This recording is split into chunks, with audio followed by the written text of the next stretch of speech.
one more time before things get going for real in LA. It's the regular season finale in San Jose. We get you set for the Oilers and the Sharks right here on the GCL Diesel Oil Stream pregame show. Good evening, everybody. Welcome to the pregame show. Last one of the regular season. Kind of feels good to say that. I won't lie. Tom Gazzola and Ice Koob in studio at EST Global HQ on the city's West End. We'll be joined by our game analyst, Matt Kassian, in about 15 minutes' time. Of course, we highly recommend you text us 780-218-9999. Get into the nasty chat as well. If you're watching on YouTube, hit that thumbs up, please, and thank you. As always, we appreciate that so very much. 6 games on the schedule, keeping tabs on the Habs and the Hurricanes. 3-1, Montreal leading with just under 7 minutes left to play in the third period. Of course, GCL Diesel, providers of the best diesel engine components around, from turbochargers to injectors, fuel pumps to sensors. They are the critical engine component experts, proud to serve Edmonton and Northern Alberta for over 50 years. The Oilers 47-29-5, San Jose 20-49-12, game number 82. Yes, indeed. I will throw this out there right now, and I want to say this big shout out to Jason, Lisa, Tara. I saw Cody from BP as well, and the entire BP Clairview crew today. We were there for the afternoon edition of the Oil Stream. The new location's big. It's beautiful. The screens, there's a ton of them.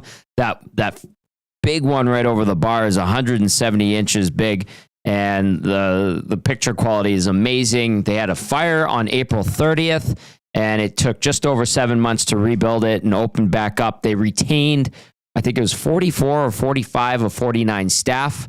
That is huge considering everything that they went to. So a huge shout out to everybody at BP Clairview. And with that, I want to let everybody know our schedule for On Location starting in round 1 of the postseason. We're going to begin at Boston Pizza Westgate. We always have an awesome time out there.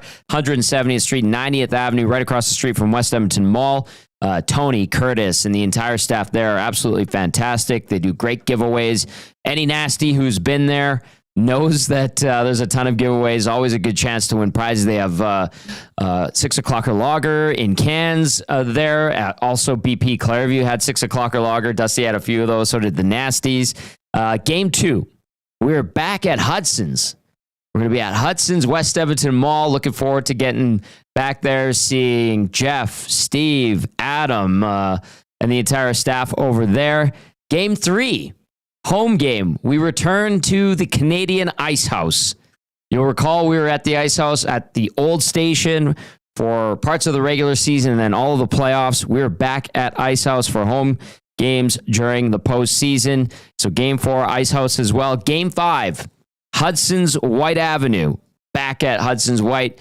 Connor, Berger, and the entire staff there. Also tremendous. And then game 6 for Ice House. Game 7, we will probably be at a Boston Pizza location. That one is TBD. Talking to Tara from Boston Pizza. We will sort that out if and when necessary. So we're going to be all over the place, Koob, for the playoffs, and it's going to be awesome. The vibes are going to be great. It just adds to the shows. I know we infamously talk about the battle royale that occurred after game 1 2 years ago at Ice House, but they've got everything sorted out there. I was talking with the staff last week, went in to do like a logistics checkup on everything. And they're like, yeah, they've got that thing running smoothly over there. So we're going to be A-okay. You were there, actually, because you were part of the street team. Yes, I have some fond memories of being there with you and Cass. That's where I met Cass, actually, the first time. You guys had the on-location show at the old place, and I had the long hair back then. How times have changed, but that's where I started cutting my teeth, really working at that old place and seeing everything down there. It was fantastic. 1260. Yeah. I guess we always refer to it at the old place. It's in our new logo. Right. Yeah. EST 1260. There's a reason why. Yeah. An homage to the good times of old. Yeah. The good times, but the better times. Yeah. Now, exactly, Tommy. Yes. And it's a wild time down there, but to be on location for almost every game at a different place, man, that'll change it up for sure. Each of those locations, like BP's is great. They got great wings, which you eat with 2 hands, by the way, and not the way that Dusty did on the Oil Stream today. It was a little odd. We sampled the new menu. That nachos with the cactus cuts was amazing. The poutine, it's like a maple syrup with bacon poutine was, I had way too much of that. I'm still full from earlier today. And then the that hot wing that we had was, I could feel it for like 20 minutes. Yeah, you were sweating. I was, yeah. And Dusty could barely talk. It was time to wrap up the show. Good thing you guys were, about to pass it off to... After the show, Coop, before we pass it off to Awanik and Gager, I actually started sneezing because of how hot it was. I've never had a hot wing that hot. It was super hot. Yeah. But, and I guess, like, obviously some people love super hot wings. I like spicy, but I just can't handle spicy, especially not like that. Yeah. But the new menu was great. Thank you to the crew at BP Clairview today for letting us sample it. A great vibe. A lot of nasties showed up, so tip of the cap to everybody. And we're going to have a lot of fun starting game 1 of the postseason. But we do have a game to get to before then. It is game number 82 of the regular season. The Oilers taking on the Sharks, looking for a win, looking to eclipse the 100-point plateau once again. Connor McDavid looking to get to 100 points as well. He is back in action because we're going to get into our starting lineups, brought to you as always by our good friends over at South Fort Chev. Buy now and save 0% financing OAC up to 72 months, or save up to $8,000 on 2025 Silverado 1500s. And it's that time of year for your seasonal tire change service. Mention that EST sent you and receive an on-rim tire change for $59.95 plus tax. They're also giving away a big discount on inspections when you get your tires changed. See dealer for details, www.southfortchev.com. Drive a little, save a lot at South Fort Chev. Before I dive into this lineup for the Oilers, it is 3-2. The Habs lead. They just need 1 point. So they're getting there. And Sam Montembeault, I think, just made a nice save. So I'll keep you updated on the Habs. They're looking to lock down that final playoff spot.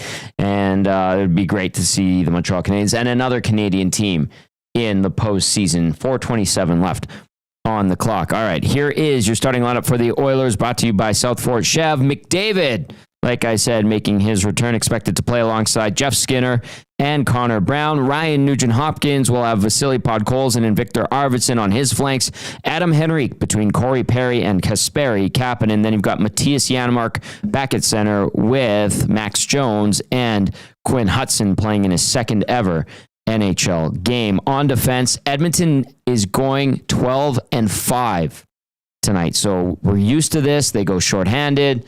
Sometimes it's 11-6. Sometimes it's 12-5. Tonight is 12-5. We'll get into it in a second. You got Cam Dineen with Evan Bouchard, Brett Kulak with Josh Brown. Ty Emberson is the fifth defenseman. They had recalled Connor Carrick earlier in the day. Or pardon me, I should say yesterday. They made a couple of transactions, and then they sent out a statement again later saying they returned Carrick back to Bakersfield. And I think it's something to do with the emergency status and the suspension to Darnell Nurse, where Carrick couldn't play. So they will be without Connor Carrick. Nurse suspended for the one game. That is tonight. Everybody knows about that. I can read the statement from the NHL about Darnell Nurse, by the way. I have the sheet here that they sent us, the press release. I just want to read it. Edmonton Oilers defenseman Darnell Nurse has been suspended for one game without pay for cross-checking Los Angeles Kings forward Quentin Byfield during NHL game number 1,289 in Edmonton on Monday, April 14th. The National Hockey League's Department of Player Safety announced today. The incident occurred at 14:36 of the second period. Nurse was assessed a major penalty and a game misconduct for cross-checking. Under the terms of the collective bargaining agreement and based on his average annual salary, Nurse will forfeit $48,177.08. The money goes to the Players Emergency Assistance Fund. There is a full video link as well included in the press release. I love those voiceovers. I do. Sometimes they have, like, I know Patrick Burke used to do them, Brian Burke's son, and he has I think a Boston accent, and some of you get the New York accent and some of that. Oh, it's so good. It gives you. I wish Gary Bettman did them. He can't be bothered. He can't be bothered. And the 8 cents is very important, Tom. in that total figure of dollars? To the cent. Absolutely. They don't even round it up or down. 8 cents. It's $48,177.08. We don't even use pennies. Well, I guess here we don't, but you still dollars. Use that. It is in American dollars. They're talking about getting rid of the penny down there anyway. Whatever. But cents still count. It's just we don't use them in physical form. Do you remember the $2 bill? You don't because you weren't alive when it existed. Yeah, well, I bought a pair of pants at, of course, Value Village. I love thrifting. You're a thrifter. I found a $2 bill in the pocket that was still there. Were you the pants were that blown away by it? I was, yeah. It's brown. It's brown. Yeah, it is brown. Yeah, it was so odd to see that. My parents always told me about that. And even we had a $1 bill as well. Yeah, which is so odd. Like I held American cash for the first time like a few months ago, and I'm just like, I tried to, you couldn't see the difference between it. Like with our money, it's like Monopoly money, right? At least it's fun and colorful and sure. Well, it is. It's colorful. It stands out. I don't think of it as fun. Well, they are fun coupons. That's a nice term. I like that. It's like the Canadian Tire money. Anyway, there's your lineup for the Edmonton Oilers. Darnell Nurse suspended. Yes, $48,177.08 for a cross-check to the head of Quentin Byfield. Well worth it. You tell us. 780-218-9999. Koob doesn't know. He's like, that's a lot of scratch. Get to the nasty chat as well. As for the Sharks tonight, here's what we're anticipating from them. Macklin Celebrini with Tyler Toffoli and Will Smith. Alex Wenberg between William Eklund and Cameron Lund. Ty Dellandrea with Nikolai Kovalenko, son of Andre, former Oiler, and Daniil Gushchin. And then Barclay Goodrow between Carl Grundstrom and Noah Gregor. On defense for the Sharks, Henry Thrun with Timothy Liljegren, Lucas Carlson with Jan Ruda, Jimmy Schultz with Mark Edward Pickles Vlasic. As for your starting goalies, for the Oilers, 26-year-old Stu Skinner getting the start, 25, 18, and 4 with a .287 goals against average, .894 save percentage in 50 games. This season, Skinner also had a couple of shutouts this year. I should have added that in. That's my bad. That was my bad. I always like to add in the shutouts for the goaltenders. Skinner finished the season. Well, he could finish with 3 if he has a good night, but 2 so far this year through 50 games. And then lifetime versus the Sharks, a 5-1 record, 135 goals against average, a .941 save percentage, 2 shutouts in the 6 appearances versus San Jose. And at the other end of the rink, it will be 29-year-old Alexander Georgiev, one of the weirdest last names to pronounce. 15, 25, and 4 is Georgiev's record with a .374 goals against average, .874 save percentage in 48 games this season. Georgiev versus Edmonton, lifetime 11 games played, 5-3-3 is the record, .351 goals against average, .902 save percentage in those 11 games. You want to add anything? Well, what a combo that is. You got Georgie and Georgiev. What if they combine them and you had Georgie Georgiev? Georgie Georgiev. It'd be like Pete Peters. Great guy, by the way. Great guy. He's from around here. You know this. Really? Mm-hmm. Well, I didn't know he was actually from around here. I know he was lives Flyers goalie too. Flyers goalie, excellent goalie for many years in the National Hockey League. I played in the Kevin Karius Easter Seals golf tournament with him 2 summers ago. He is hilarious. Great stories, just a great dude. And before we get to Cass here for Game Changers, the Habs have just scored into the empty net. Jake Evans from about 100 and I'd say 75 feet out. They are punching their ticket to the Stanley Cup playoffs. Very nice. Minute 45 left to go. 4-2. The Habs lead the Hurricanes. Nice to see another Canadian team in the postseason. All right, before we get to Cass, we need to get to the Advantage Sport Medicine and Physiotherapy Injury Report.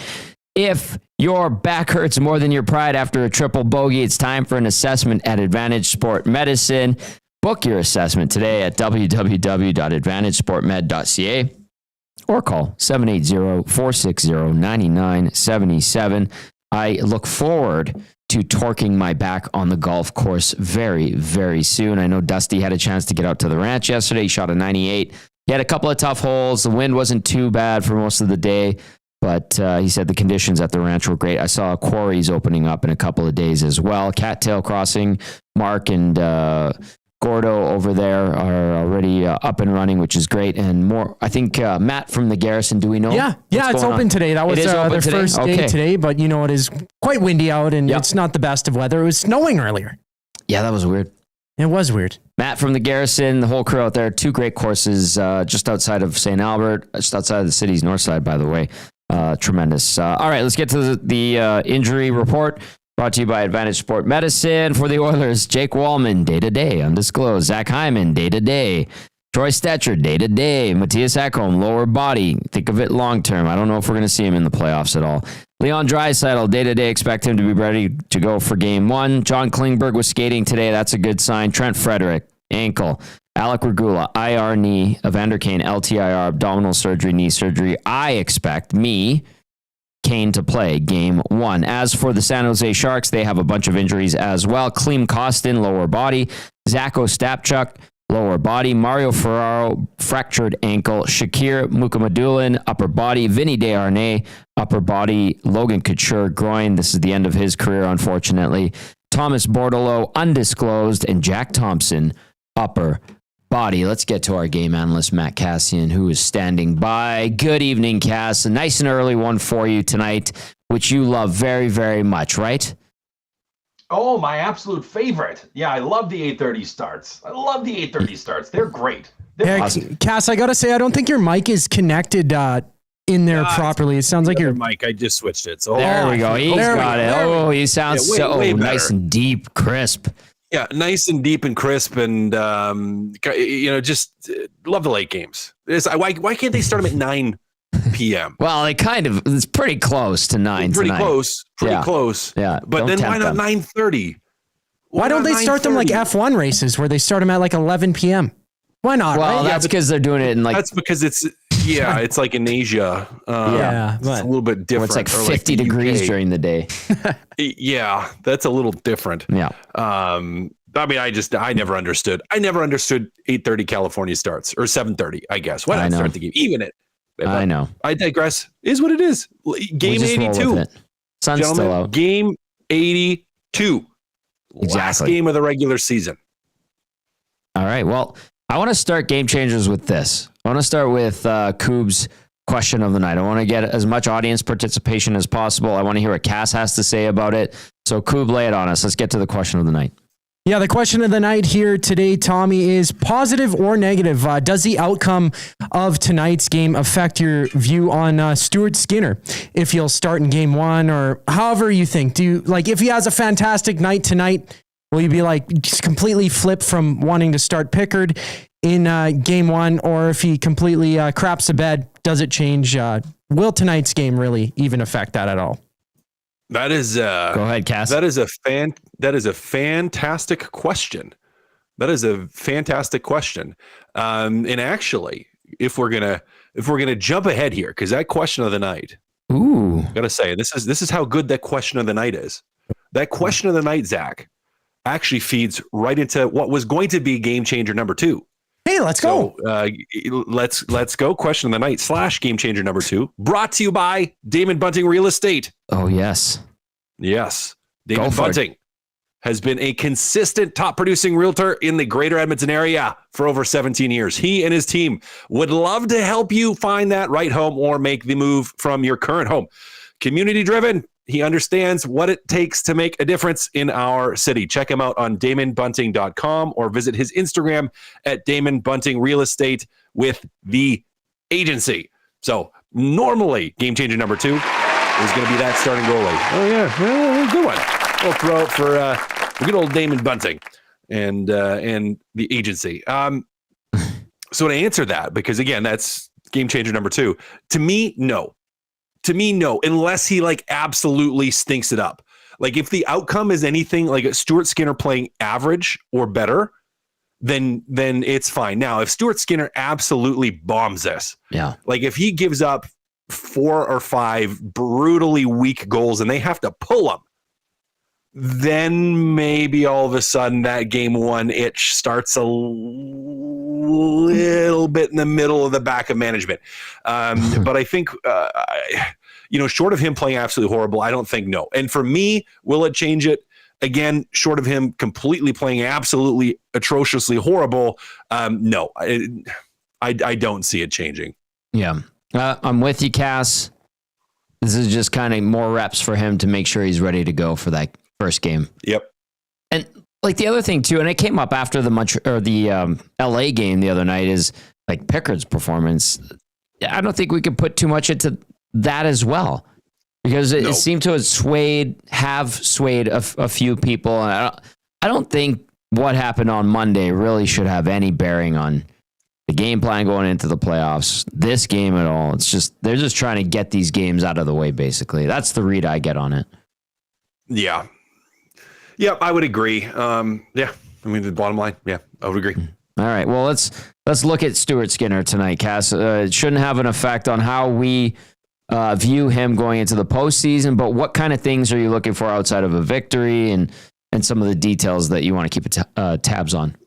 Yeah, well, let's watch that side-to-side movement, see how quick it is, how snappy that side-to-side movement is. I want to just see him have clean looks and clean lanes for him. Just good angles would be a big thing, because it's not like he's played a ton since coming back from injury. And so I don't think there's rust. He's had more practice time, which has been a good thing. However, no matter how much you're working in practice, it still is just a little bit different. And so what I want to see, I just want to see him have good angles. Now, if you get beat with a really good shot, you get beat with a really good shot. Mm-hmm. But I want to see him just square to the puck when there's an opportunity to get square to the puck. And it would be good. I mean, I joke about the lateral movement, but it would be good to see, just say, hey, how is he moving in there? Mm-hmm. How does he look moving in there? Like, is he scrambly? Is he oversliding or undersliding? Or is he able to, from an angle standpoint, get himself set and move and set again well? So really, if we're just looking at his movement as a whole and his angles, to me, that's what I will be looking for tonight. Text us 780-218-9999. Get to the nasty chat if you have any questions or things you want to bounce off of Cass. Fire our way. I'll keep an eye on the nasty chat as well. It is a late one, but we're in it together. All right, number one was that starting goalie. Talk about Stuart Skinner, which tied into the question of the night. The thing that I would like to follow up with ties into what is now number two, Cass, and that's patchwork D. Like, this is... Yeah. You look at these guys on the defense court today, and there's only five of them. Yeah. And you go, five. Which guy is that again?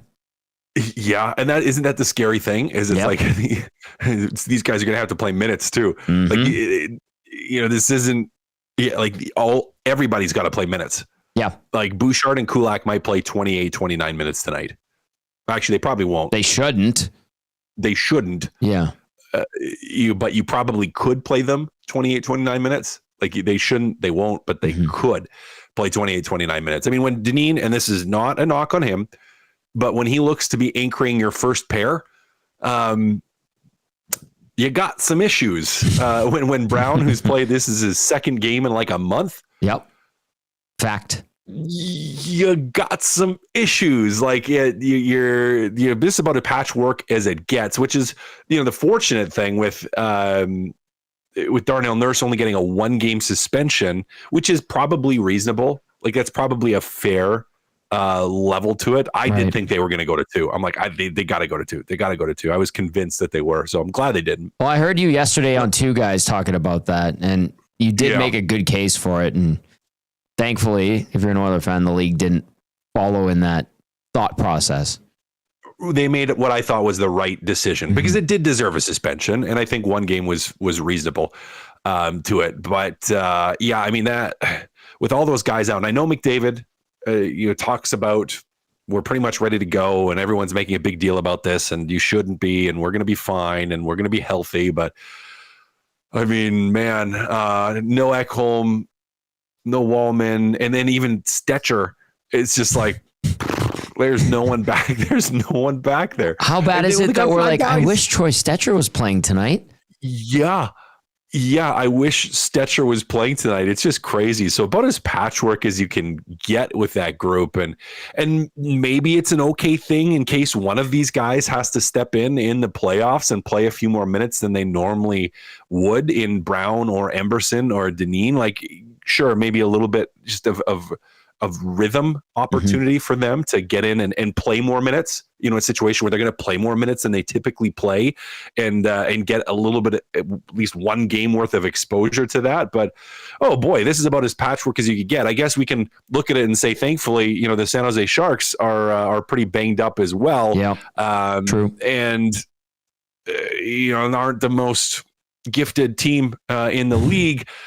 So that's maybe a positive, but yeah, gonna obviously factor into this one just that patchwork group of defensemen for the Edmonton Oilers. I'm gonna earmark Coyote Steve's question. I'm laughing at the nickname he gave you and I, and we'll get to that after point number 3 of Game Changers, brought to you as always by our good friend Damon Bunting. Damon Bunting Real Estate. Check him out. Looking to buy or sell.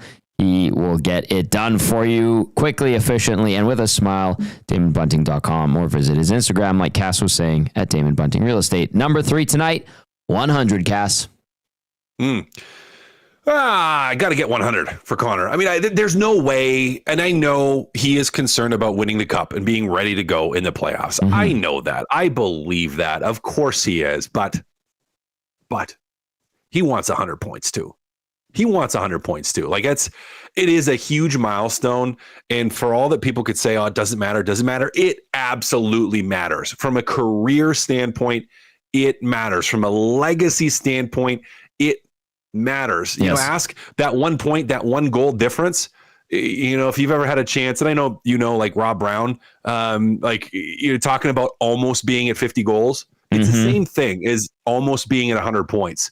Like saying, I had 500-point seasons and I almost had another one. I almost had 6. Like nobody cares about the almost 100-point season. Nobody cares about, I almost scored 50 goals. Like you want to get the 50. Yes. Right. You want to get 100 points. It's a big deal. And Connor's probably going to be flying today, because he wants to be ready for the playoffs. But on the flip side, he also wants to get 100 points. So I am willing to bet that Connor McDavid probably gets 2 or 3. And I know he's been on a tear when he's been playing. He didn't play last game, but he's been on a tear. I'm willing to wager that we see, I don't want to say peak Connor McDavid, but we're going to see a motivated Connor McDavid. And I can't see a world in which he doesn't get to 100 points. Now, you never know. Maybe San Jose does a great job of shutting him down, but let's look for Connor to somehow, some way, either score, getting that assist to chalk up 100, because it matters to him, as it very much should. Yeah, he would have his 5th consecutive 100-point year. He was, if I recall correctly, during that 56-game season, the only guy to get there, which was incredible. I remember being in the building that day. It was empty, but him getting there, you were just like, wow. Very, very impressive. And then it would be his 8th 100-point campaign. He would join Dion, Gretzky, and Lemieux in that class, which is amazing. Crazy. Yeah. Crazy. And he's maybe at the halfway point of his career, which is absolutely insane. All right, 780-218-9999. Get into the nasty chat. How important, just to add to 100, Cass, how important is it for the Oilers to get to 100 points again this season? At this point, I don't care. Right? Like you made the playoffs. Yeah. You made the playoffs. It'd be cool. But I don't think it's that important, because we're not going to look at that the same.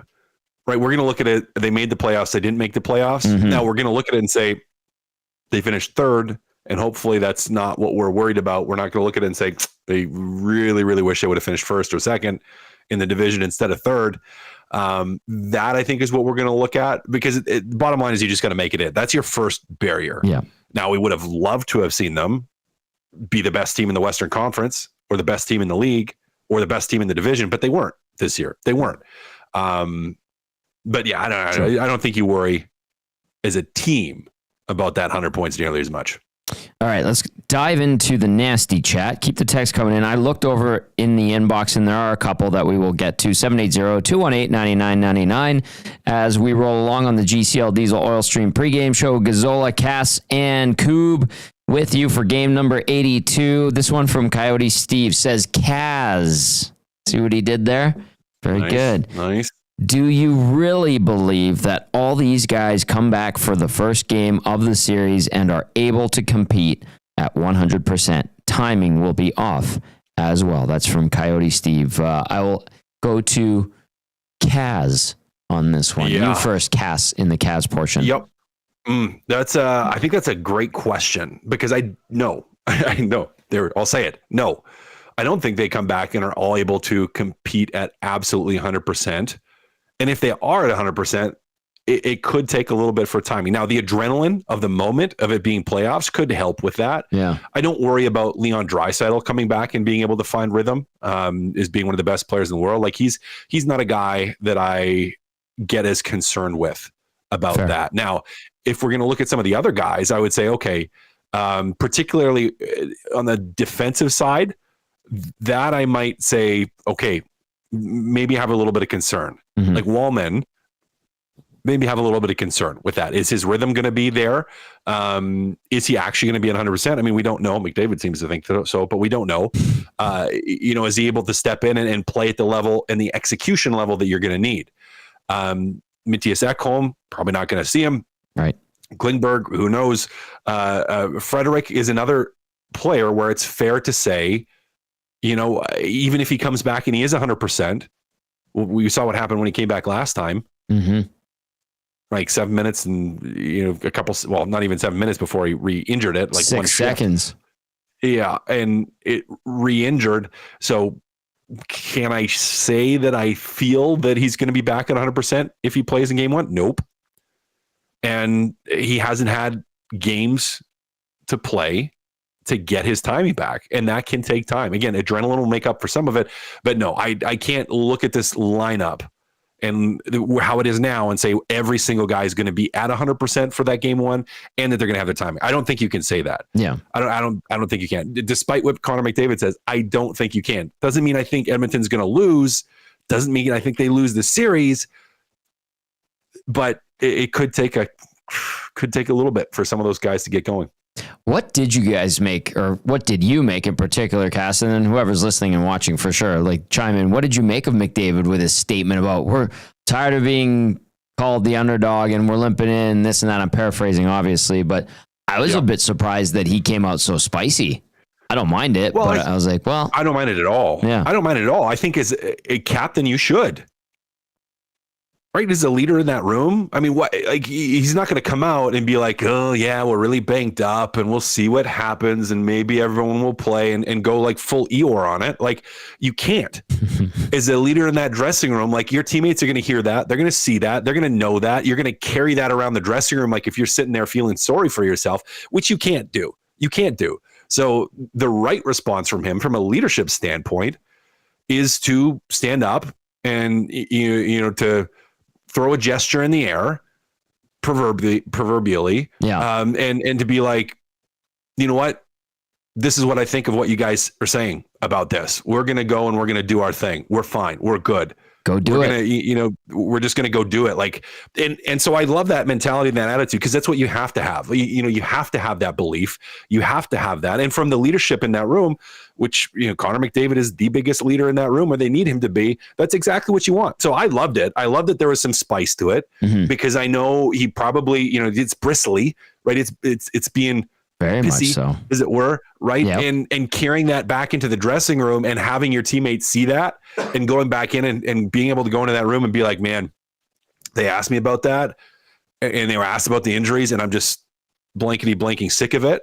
And it's blankety-blanking stupid. And we're going to go blankety-blanking these blankety-blanking LA Kings and shove it blankety-blank. Like that's somewhere what dark he would have done. Yep. And that's what he should have done. So I thought it was good that he did that. I really, like, if he wouldn't have, I would have been like, whoo, something's going on. And that's really not good for the mentality of this group. And I think the term he used was the walking wounded. That was the aura. He said that's the aura that everyone thinks that, every viewer thinks of the Oilers right now, that they're the walking wounded. And listen, I understand. And that's a great term to use. Good for him. And I like the gusto he showed, but seriously, his coach the last 2 weeks essentially has been doing injury updates instead of actual press conferences. And literally on Monday, the whole time we talked to Chris Knobloch, it was injury updates and potential scenarios due to injuries. And then you could tell Knobloch did not want to implicate Stan Bowman, get into any questions about cap circumvention. And you could see him tracking through his mind as he was answering, and then he gets it done. And then the next day, McDavid, I don't want to be called the walking wounded. I just find that dichotomy kind of funny. And, one guy's the coach, one guy's a player, one guy needs to just worry about going out and playing. The other guy needs to worry about a million other things in the head coach. So I find it amusing, to be honest with you. Well, do you guys think that, all the unfortunate circumstances, they call up Connor Carrick yesterday and then have to send him back because of all these things? He couldn't really be eligible to be an emergency call-up because it was the suspension on Nurse, and they were going to fill him in the lineup. So they're going 12 forwards, 5 defensemen tonight. But with somebody like Chris Knobloch, who I guess is, a newer quote-unquote coach in the NHL. I know he's amongst the highest tenured in the league already, which is kind of insane, right? Up. Which is messed up. He's top half in the league, right? Top half. Doesn't that adversity show something positive? Like, that's a good challenge for your head coach to kind of have. I know it's at a terrible point in the season. He can't do anything about it. Yeah, I know there's nothing to do, right? Got. Like last year, there was no injuries essentially heading into the postseason. Like, they didn't really get many nicks, it seemed like, and that was Kane a big. Banged up. That's true. Yeah. But overall, half the decor wasn't gone out of the lineup, right? Yeah. Where are you going with this, Coop? Well, I'm just saying, digging up those kind of positives from the negative and saying that's a good thing that Chris Knobloch, sort of a good thing that he has to go through this, yeah. Right? He's got to. Well, he said he learned a lot about salary cap in his his interview today. Nice to see he has a sense of humor about it. That's a positive right there. Right. Okay, I want to get to this one from Amber in the Nasty Chat. This is kind of funny because we have another Canadian team that has qualified for the postseason. It is the Montreal Canadiens with the win over Carolina tonight. That game just ended a few moments ago. Amber says, my husband was at the Bell Center tonight. I got to stay home with the kiddo. He's much more drunk than I am, and it was a heck of a game. Thank you for sharing that, Amber. I hope he had a fun time. It looked like it was a great atmosphere, great result. Cast 5 Canadian teams in the playoffs here. This is awesome. Yeah. This is awesome. And Tommy, I'm pretty excited for the Leafs Sens series.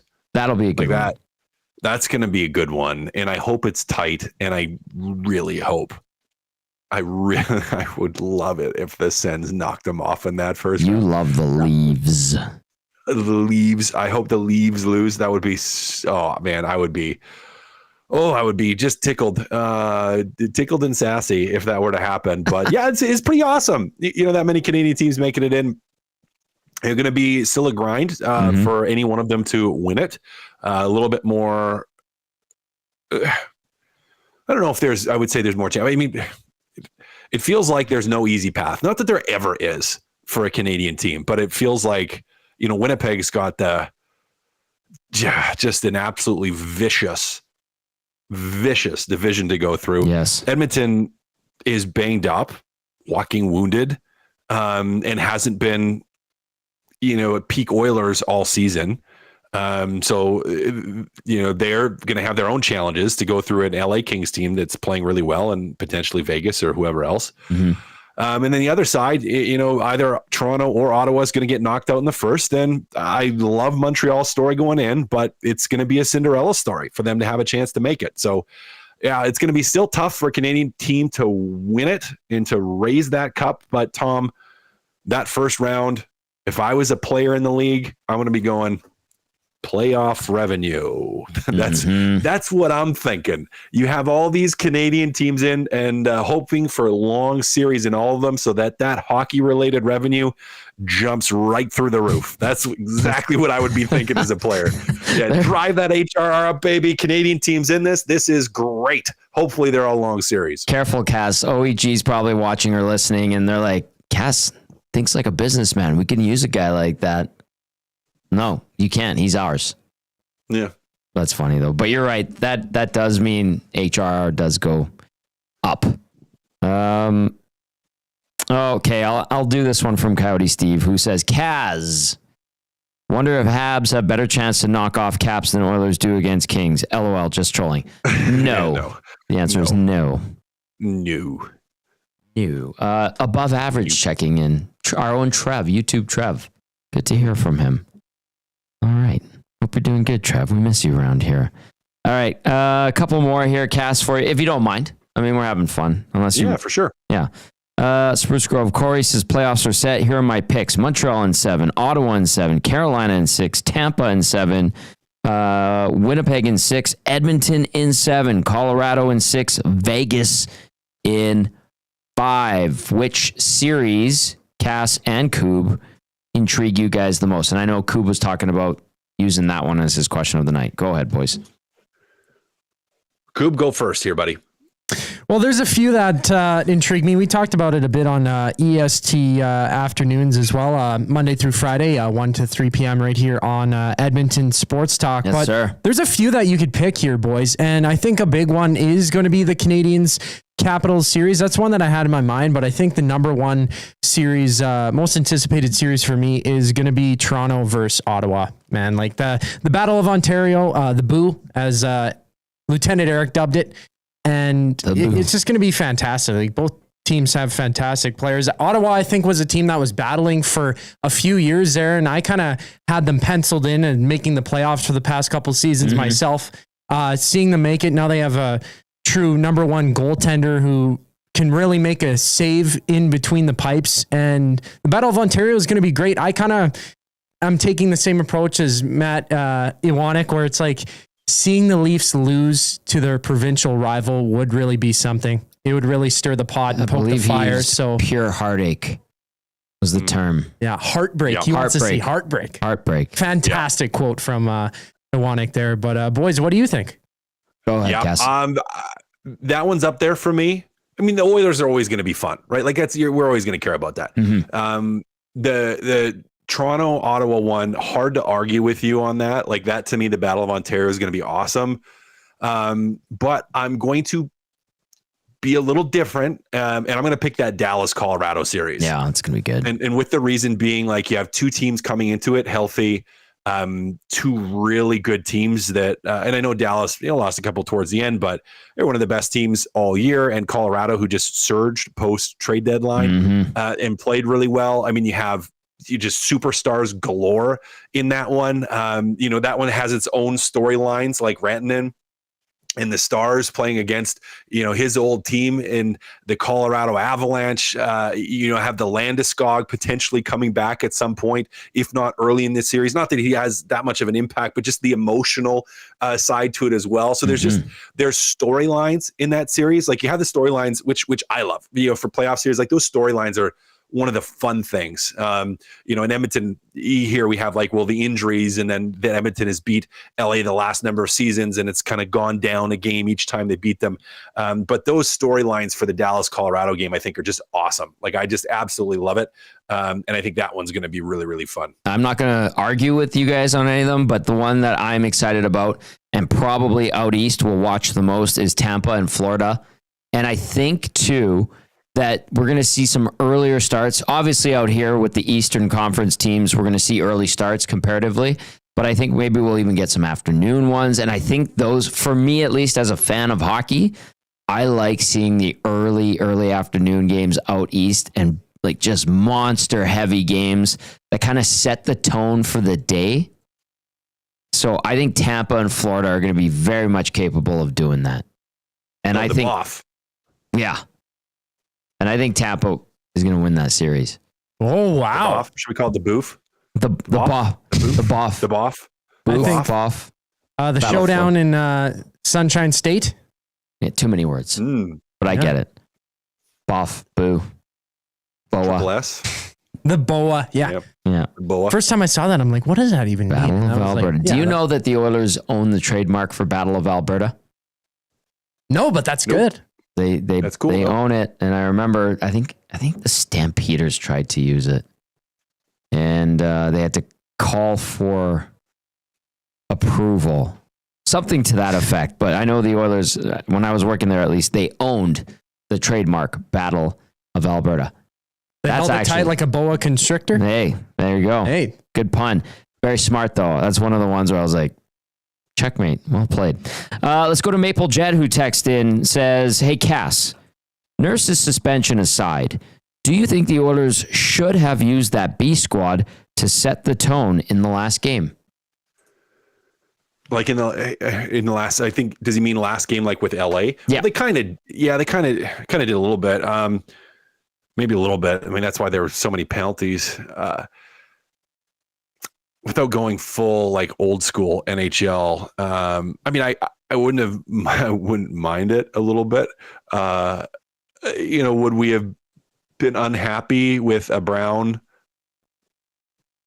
maybe having a Pietrangelo type chop on a Kopitar or Kempe? Maybe not. We're not going to advocate for that. Right? We're not going to advocate for that. No. They play, right? We're not ever advocating for that. Yeah, I think you have to walk a fine line. If I'm speaking about it plainly, you have to walk a fine line, because if you were to do something like that, the reality is, unless you actually really legitimately hurt a guy and take him out of a series, and even then, you may be galvanizing that other team, right? Like, because you got to think there's an emotional pushback, right? You come after one of our guys, we're going to come after you, and there can be an emotional pushback. So I think you walk a fine line with that as a team. And to me, it's not worth trying to do something like that. Like, you want to try to physically run them through the wall. You want to try to have an impact that way. But I think you want to try as you can to still operate within the lines of the game with that. Otherwise, I do think you risk just creating something emotionally that may ultimately be detrimental to your team to win a series. Now, maybe I'm wrong, but yeah. And at the end of the day, I don't think you should be out there going around trying to hurt anyone. That's maybe I'll finish with that. I understand what you mean. Okay, wait a second here. I got a text that came in from John of St. Albert. This is via the LA Kings website. Like I said earlier today on the Hangout, we're awaiting the date. It's either Sunday or Monday for game 1. That's what the Kings have on their website. They're saying it is a 7 p.m. Pacific time start, so 8 p.m. our time. Game 2, Wednesday, like we've been talking about.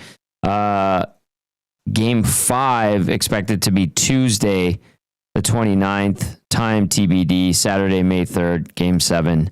If necessary, time TBD. So they just put up their home games, waiting on the games here in Edmonton. I think we could probably pinpoint those pretty easily. And then Norman at Combine chiming in. Norman at Combine says, hey guys, I love these 8 p.m. plus starts. Night shift, silver lining. Haha, have a great night. Also, Rush and the Roughnecks of the NLL tried using the Battle of Alberta moniker and got shut down by OEG. Yes, I could see that happening. And then he says, go Oilers on top of that. Very nice. All right, Cass, final thoughts from you. You put in a long shift on the pregame show, which has been great because we just kind of we went and decided to forego the visiting guest because it's game 82. We've talked to Curtis Pashelka a million times. There really isn't anything new to talk about this San Jose team. We've watched them like 3 times in 10 days here. What do you say about tonight? Yeah, it's going to be interesting, right? Interesting, I think, mostly due to the deep pairings for the Edmonton Oilers and the amount that those guys are going to have to play. But it's just kind of a get through it game. Get through it. Get Connor McDavid the 100 points. That's the bottom line for me. Fair enough. Yeah. Get through it. Get the 100 points for McDavid. If you win, you get 100 points. If the series goes Sunday, that's the other thing, Cass. The series, I had a call last night with someone who's with the team right now, and they said they're waiting on word. If it goes Sunday, game 1, they go to LA from San Jose. They would leave tomorrow. They're going to stay in San Jose tonight. But if game 1, for whatever reason, is indeed on Monday, they will fly home, stay here for a day, then fly to LA. What do you think of that? A little weird. I would have thought you would have just stayed there no matter what. They packed for 10 days. Everybody did. Yeah, I know. That's what I mean. So, yeah. I don't know. I would be surprised if they went back home in that, but we don't make the schedule and those decisions, Tom, outside of our pay grade. That's for sure. Touche. What we can do is discuss this team, deal with the nasties when they get nasty and sassy, and have fun in the meantime.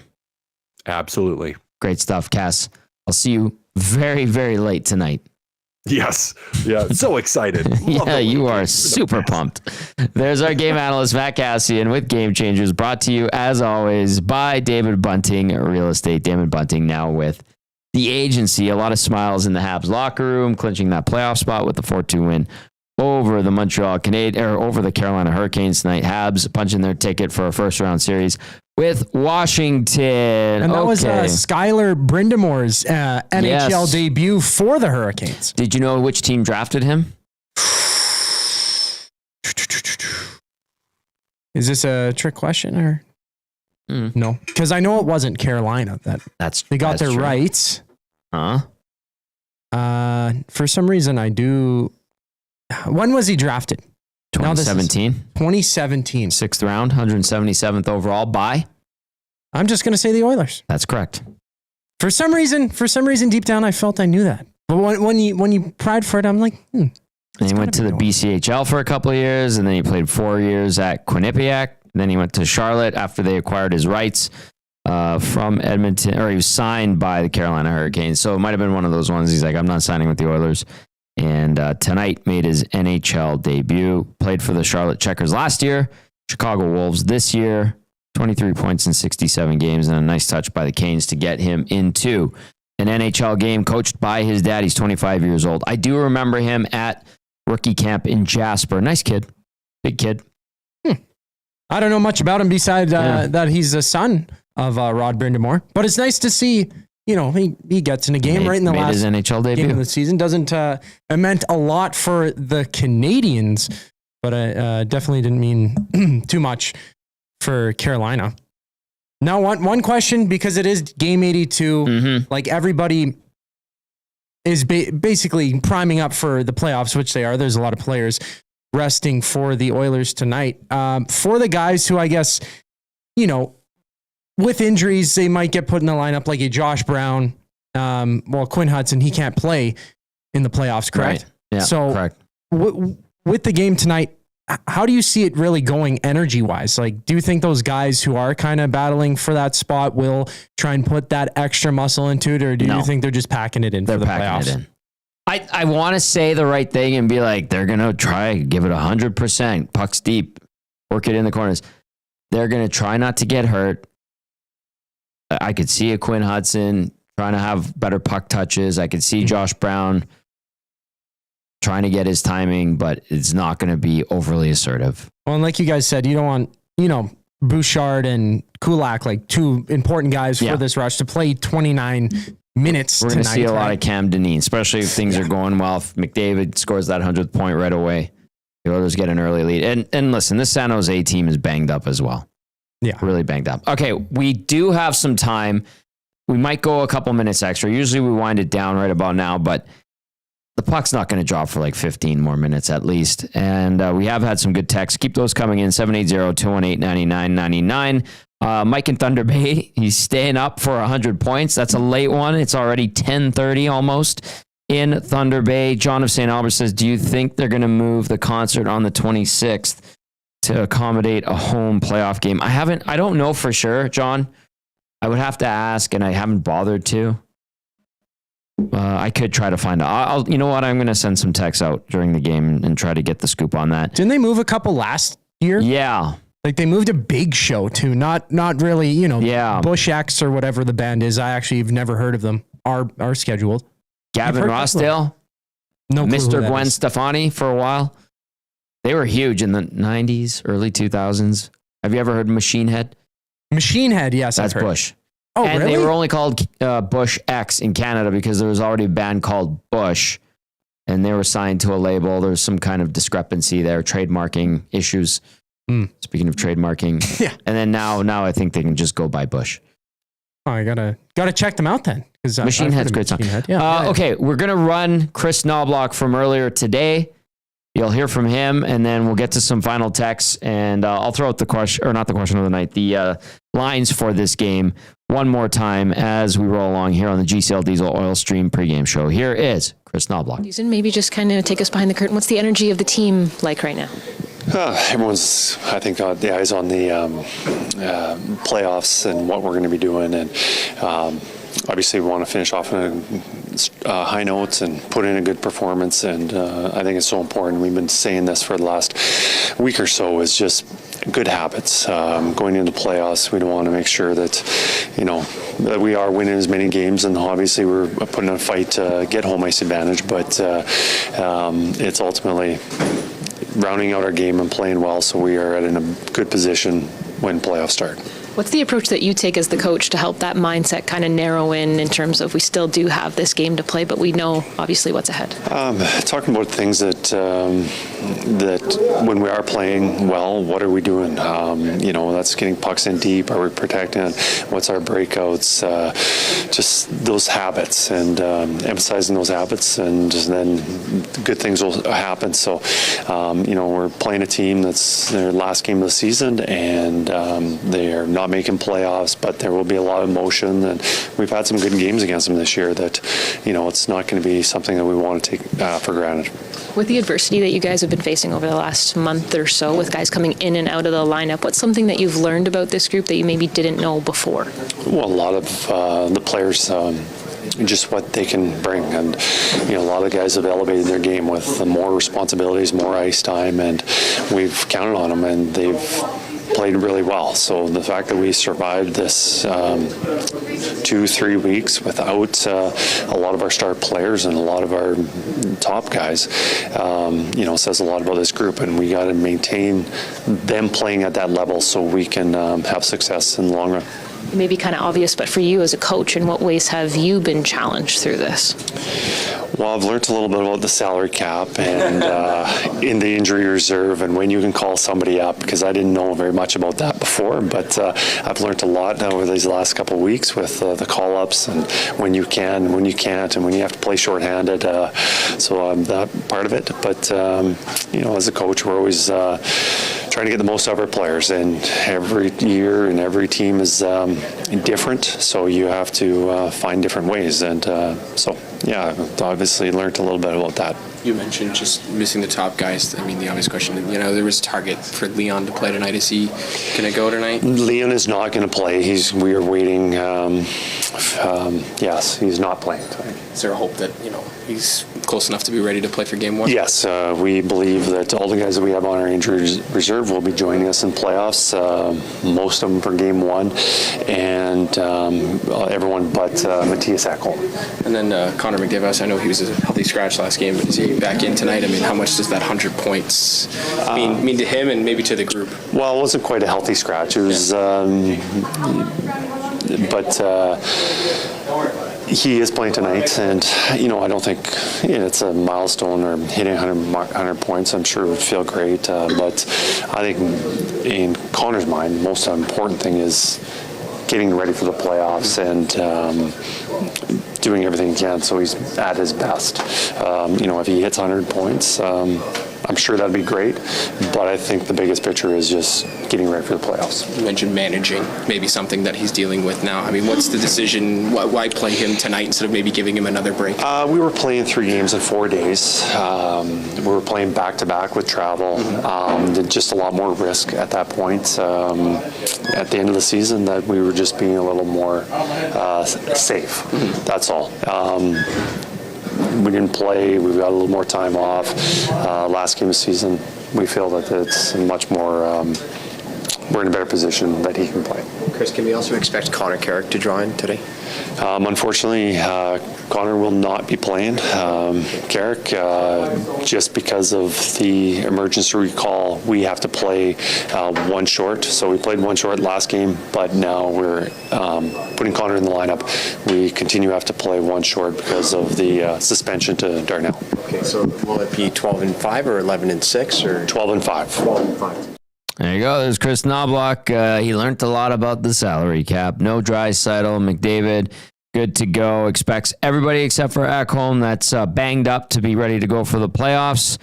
Frederick might be game 2 or whatever, but everybody's taking that extra day and that extra game to be ready to go for game number 1, which matters most. Troll texting and says, I hope McDavid gets his 100th point early, then they can sit him.